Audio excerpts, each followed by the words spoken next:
Yates. There is a version of the empath that nobody talks about. Not the one you see on Pinterest boards with quotes about feeling too deeply. Yates. Not the one crying in parking lots because they absorbed someone else's grief.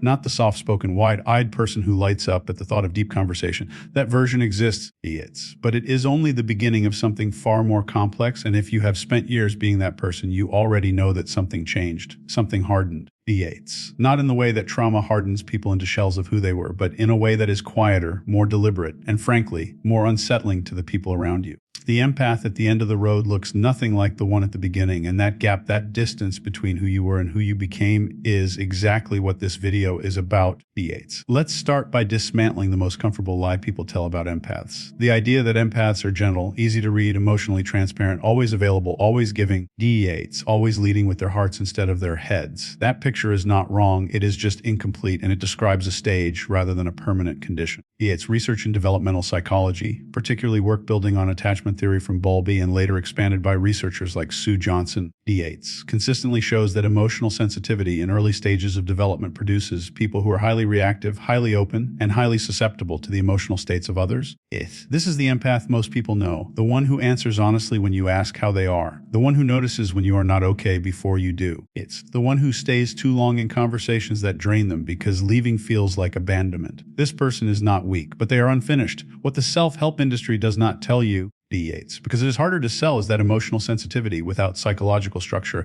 is actually a liability. Studies on empathic distress, a term used in effective neuroscience research, Yates, show that people who score high in raw emotional sensitivity but low in what researchers call emotion regulation capacity actually experience worse mental health outcomes than people with lower empathy altogether. Yates, in other words, feeling everything is not a superpower until you learn what to do with what you feel. The early stage empath is drowning in data they cannot process. Yates, they feel the tension at the dinner table. They feel the lie underneath the smile. They feel the loneliness behind the anger. But they have no framework for that information, so they internalize it, radiates, blame themselves for it, or exhaust themselves trying to fix it. This is why so many empaths in their 20s describe feeling like the world is too loud, too heavy, too much. Idiots. It is not because they are fragile. It is because they are operating without training. The shift begins, and this is the part nobody prepares you for.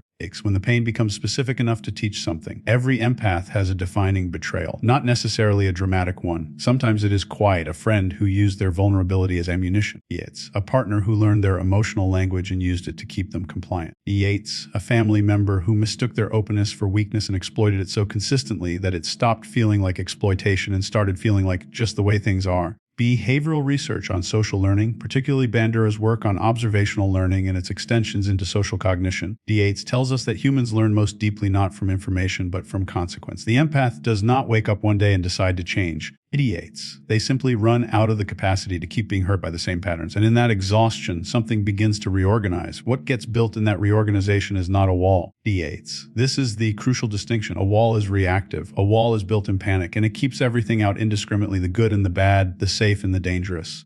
What the final stage empath builds is something far more precise. It is closer to a filter, and the material that filter is made of is pattern recognition, so refined, so automatic, so deeply wired into the nervous system that it begins to operate below the level of conscious thought. Research published in journals on social neuroscience has documented that individuals with high interpersonal sensitivity, when repeatedly exposed to social deception, develop what some researchers describe as an enhanced mentalizing network, a term for the brain system for modeling the internal states of other people. These individuals do not just understand what you are feeling, they understand why you are feeling it, what you want from them, what you are afraid of, and what you are not saying. Radiates, often before the conversation is 30 seconds old. This is where the empath stops being readable and starts being, in the experience of most people who encounter them, deeply unsettling. Radiates. Here is what the final stage empath knows that most people around them do not. They know that the majority of human communication is not about information, it is about management. Yates. People talk to manage how they are perceived. They share selectively to manage intimacy. They perform vulnerability to build trust they can later spend. Yates. They express anger to create distance when closeness becomes threatening. None of this is necessarily malicious. Most of it is completely unconscious. Research by social psychologist Robert Cialdini and later expanded by behavioral economists like Dan Ariely demonstrates that human beings are not primarily rational communicators. We are motivated by emotional needs we rarely examine and driven by social strategies we rarely acknowledge. Yates. The early stage empath gets caught in this constantly because they take what people say at face value. They believe the apology is an apology. They believe the closeness is closeness. Radiates. They believe the interest is genuine. The final stage empath has been wrong about this enough times that they now read behavior instead of words, and behavior is an infinitely more honest language. Idiots. This is why the final stage empath has fewer friends. Not because they became cold, not because they stopped caring, but because they can no longer pretend not to see what they see. Idiots. They are sitting across from someone who says, "I'm fine," while every behavioral signal in their body communicates distress. And they have to choose between pointing it out, idiots, which most people experience as intrusive, or playing along, which the empath now finds genuinely exhausting. Radiates. They are in a conversation where someone is performing intimacy while simultaneously calculating what they can get, and they feel both the warmth of the performance and the calculation underneath it. Idiots. Simultaneously, in real time, and staying present in that experience without reacting requires a level of psychological energy that most people do not realize is being spent. Research on cognitive load, specifically work from psychologists like Roy Baumeister on ego depletion, tells us that self-regulation, the act of managing your internal responses to external stimuli, draws on a finite resource. Ideates. The final stage empath is doing this constantly. They're not cold, they're conserving. The description most people use when they encounter a fully developed empath is that the person feels unrateable. Idiots. And this is interesting because unrateable is exactly what people used to say about them. But in the early stage, unreadable meant that the empath was too complex, too emotional, radiates, too contradictory to make sense of. In the final stage, unreadable means something different. It means the empath is no longer offering the social cues that people use to establish leverage. Radiates. They are not visibly needing approval. They are not visibly afraid of conflict. They are not performing openness in exchange for safety. Radiates. They have stopped doing the things that most people unconsciously rely on to know how to behave around someone. And when those signals disappear, people feel unmoored, and that feeling of being unmoored very often gets described, incorrectly but understandably, as the empath being cold or arrogant or closed off. They are not. Idiots. They are simply no longer participating in the social contract that requires them to make other people comfortable at the expense of their own integrity. What makes this stage genuinely scary? Radiates. And the word scary is worth sitting with because it is not hyperbole, is the combination of two things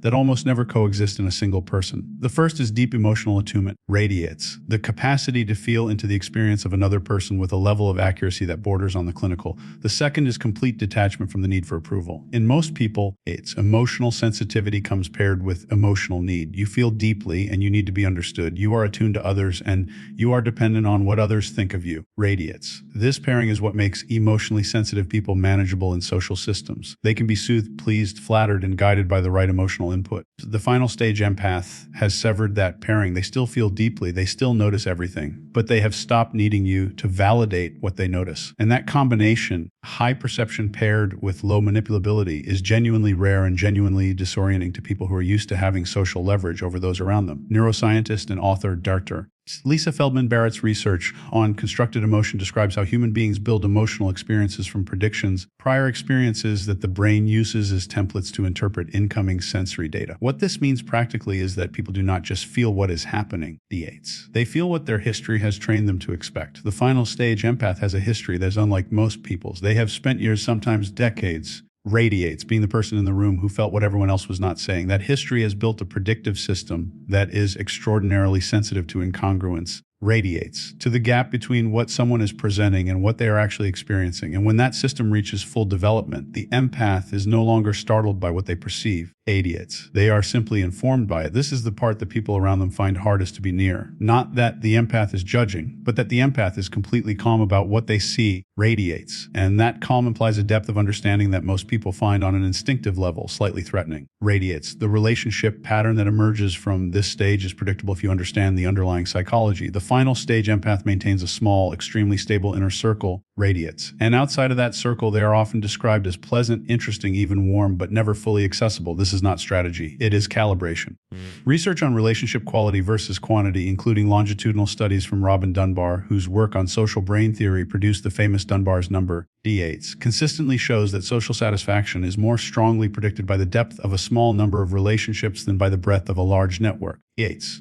The final stage empath has usually learned this the hard way. They have had the large network. They have been the person everyone calls. Radiates. They have been the center of a social world that fed off their attunement and their availability while returning very little that was real. D8s. What they have now is smaller and quieter and immeasurably more nourishing. And they have stopped apologizing for the fact that they are not interested in rebuilding what they left behind. Radiates. The painful truth, and it is genuinely painful, not in a way that is meant to be dramatic, but in a way that is simply honest. E8s, is that the development of this level of psychological sophistication costs something that cannot be recovered. You do not reach this stage through therapy alone or meditation or books, E8s, or any number of carefully curated self-improvement practices. You reach it through loss, through the specific grief of realizing that people you trusted were not who you believed them to be. Radiates through the quieter grief of realizing that you were complicit in that your need to believe in people sometimes mattered more to you than the evidence in front of you. Ideates through the gradual and deeply uncomfortable process of learning to sit with what you perceive without immediately trying to fix it, explain it away, or absorb it as your own failing. Eights, none of this is gentle, and the empath who has been through it carries something that is visible to anyone paying close enough attention. Not damage, not hardness,